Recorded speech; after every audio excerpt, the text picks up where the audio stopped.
Great, thank you a lot for coming. And starting, could you say just a few words about what are you doing and what is your role in meeting and event industry?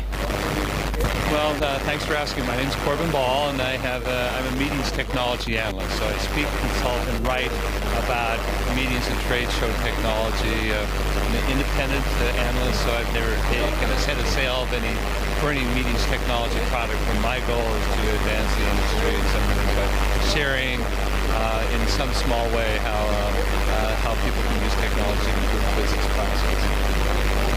About technology, we are all aware that we cannot escape that. How do you see the influence of technology on the meetings industry right now or in a few years? It's transforming how we do things. I've analyzed there are more than 50 different categories of how meeting planners can use technology to improve their business, from everywhere from attendee management to polling capabilities to trade show and floor plan sales, and you have many categories there, and so it's what's happening. It's transforming. It's making the process of running meetings much more streamlined, much less friction than there has been in the past, because you can use these tools. Many of them are quite low cost that can for you to do the job better and provide better service for attendees as well. Is there any particular way it is following? Does it go to, for example, sustainability in events? Does technology help with that, or with communication? What do you think? Well, all of the above, actually. It's one of the key things about using technology, or one of my goals, is how can you truly digitize the business process? How can you go from analog, paper-based ways of doing things to fully digital ways, because that's where the inefficiencies lie. I always say a piece of paper is a white flag of inefficiency. And so if you want to look at, analyze your business process in your at your event or in your office, you look around for the paper and try to eliminate that, because that's what's happening. So, you look at that from the standpoint of running events.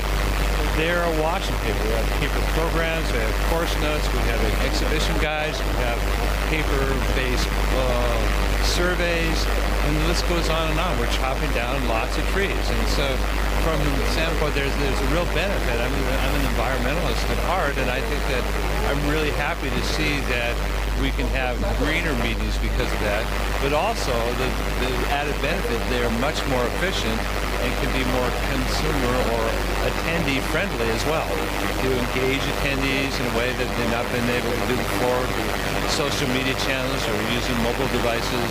That you go to an event, one good contact at an event can oftentimes pay for that entire trip. And if you can use technology to help in that, that's a good thing. And what's your pickup technology for, this year?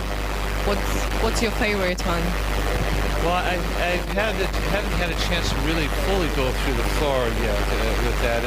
I really kind of intrigued with the Spot Me stand, just from the standpoint that they're using two walls of iPads, and I think that's just kind of a creative, audience engagement devices.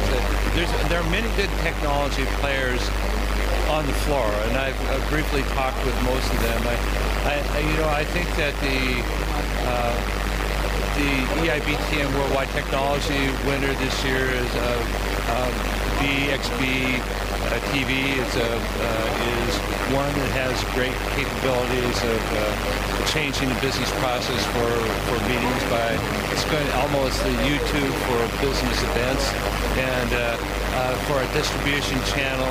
I'm quite intrigued with that. So that's one that comes to mind, but there are many good ones out there. I just haven't had a full chance to fully engage and to find out what's new with them. I basically said hi to everybody, but I'm going to spend the next couple of days to get more detail on it. And do you think that there would be a point of saturation for technology in the events and meetings industry? Will it get to the point when really enough is enough? Well, I think that technology is not a means in itself. It's an end. It's not an end in itself. It's a means of doing things better. And so I think the best technology it becomes, you don't think about it. And so the process, I mean, a simple example, when we used to have programmed VCRs, you'd have a flashing 12 because people didn't figure out the manual how to do that. And then finally realized you can do the carrier frequency and automatically set the time. It does that automatically. And that's a simple example about how technology can adapt to the user rather than the user have to adapt to it. And so I think that the more that happens, that the events are going to be richer, easier to use. They're going to have a better experience, and people are really not even going to be thinking about the technology.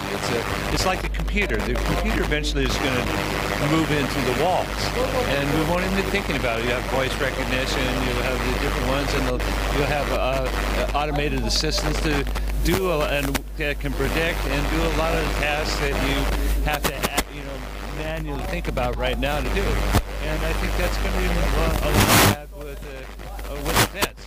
Be able to have one device that you can have your program, it's your ticket, it's your exchange medium, it's your geopositioner, indoor geopositioner. I mean, there's all these things that's going to improve and make things easier. So is there too much technology? I mean, I think that people won't think that because they'll just say, well, that's the way, it's kind of like going back 100 years ago and say, wouldn't it be nice to have a type of device that can carry us around and rather than have to hop on a horse and doing that? And now, we have cars and we hardly even think about that except for the environmental impact. But, just the mobility is so much easier than it's ever been before. And that's going to be kind of the way it is with technology. It's just going to, things will become easier to do and without having to put so much effort, especially in the areas that are tough. Which what technology is great at is crunching numbers and doing repetitive tasks and managing data, and that's stuff that's not really fun for humans to do anyway. So let's get rid of all that all that stuff and make the process easier so we can concentrate on more important things. And another question, how you can describe or how you can explain your influence on the industry? I know that's a tough question, but still. Well, this is an industry that I've made my livelihood for more than 30 years. It's the one that my best friends are. This is an industry that brings people together. When you boil meetings down to the most essential element, we bring people together. It's public good. We help people. And if I contribute even a small amount, that's what I'm trying to do, is do my little input to that to make that process better for events, I will feel happy with it. That's what I'm trying to do. And a few words about the fair we are right now in the IBTM. Do you enjoy it?